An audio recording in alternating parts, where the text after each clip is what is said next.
મિત્રો જિગ્નેશ કવિરાજ એક બેવફા સોંગના બેતાજ બાદશાહ છે અને ખરેખર તેમના સોંગ જે સાંભળે છે એ ભલા ઘાયલ થઈ જાય, જેમણે પ્રેમ નથી કર્યો તે પણ એક પ્રેમી બની જાય છે અને ઘાયલ બની જાય છે। એ જ જિગ્નેશ કવિરાજના આજે મિત્રો સૌથી મોટા સમાચાર આવી રહ્યા છે। જી હા મિત્રો, હાલમાં રાજકારણને લઈને અવનવા વિડીયો વાયરલ થતા હોય છે।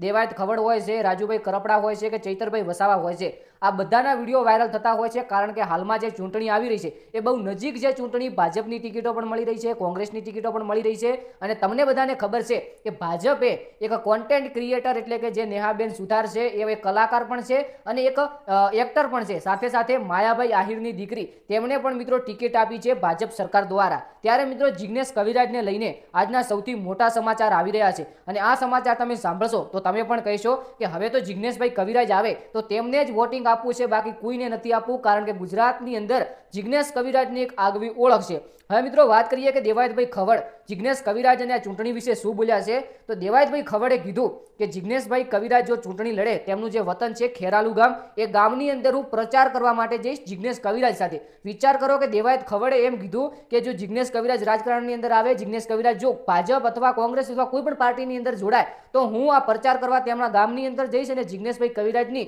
જે દોસ્તી છે એ દોસ્તીને નિભાવીશ। હવે મિત્રો આ વાત છે દોસ્તીની, અહીંયા એવું નથી કે જિગ્નેશભાઈ કવિરાજને રાજકારણની અંદર આવી ગયા છે અને તેમને ટિકિટ મળી ગઈ છે, ના, ખોટી વાત। જિગ્નેશ કવિરાજને કરંટ ટાઈમમાં જ્યારે વિડીયો શૂટ થઈ રહ્યો છે ત્યારની વાત છે, જિગ્નેશભાઈ કવિરાજને કોઈ પણ જાતની ભાજપની ટિકિટ નથી મળી અને તેઓ રાજકારણની અંદર નથી આવ્યા। પરંતુ મિત્રો આ તો દેવાયત ખવડે એક દોસ્તીના નાતે, દોસ્તીના પ્રમાણમાં કેટલી મોટી, અને દેવાયતભાઈ ખવડ અને જિગ્નેશ કવિરાજની દોસ્તી તમે જાણો જ છો, તેમના અવનવા વિડીયો વાયરલ થતા હોય છે। હવે દેવાયત ખવડે એવું કીધું છે કે જો જિગ્નેશ કવિરાજ ચૂંટણી લડે તો હું 100% પ્રચાર કરવા આવીશ ખેરાલુ ગામની અંદર, એવું મિત્રો મિત્રતા નાતે કીધું છે। હા, તમને શું લાગે છે મિત્રો, જિગ્નેશભાઈ કવિરાજ હાલમાં તો નથી આવ્યા, આ તો સમાચાર ખોટા છે, રાજકારણની અંદર નથી, પરંતુ મિત્રો જો આવનારા સમયની અંદર આવે તો તમે જિગ્નેશભાઈ કવિરાજને કેટલો સપોર્ટ કરો, ફક્ત ને ફક્ત કોમેન્ટની અંદર જણાવજો। મને ખબર છે કે જેટલા પણ લોકો છે જિગ્નેશ કવિરાજને સપોર્ટ કરશે, કારણ કે જિગ્નેશ કવિરાજની જે લોકચાહના છે એ બધાથી અલગ છે। આપણે આવનારા વિડીયોની અંદર મળીએ। આ વિડીયો ફક્ત ઇન્ફોર્મેશન અને મનોરંજન માટે હતો, તો તેનો ખાસ નોંધ લેવી। મળીએ એક જોરદાર નવા વિડીયો સાથે। ઇન્સ્ટાગ્રામ પેજ જય ગુગા સ્પોર્ટ્સ છે, ફોલો કરી નાખજો। યાદ આપણે ગુજરાતની નાનામાં નાની મોટામાં મોટી માહિતી જોવા મળશે, ખાસ કરીને સાચી અને સચોટ માહિતી આપતી આપણી યુટ્યુબ ચેનલ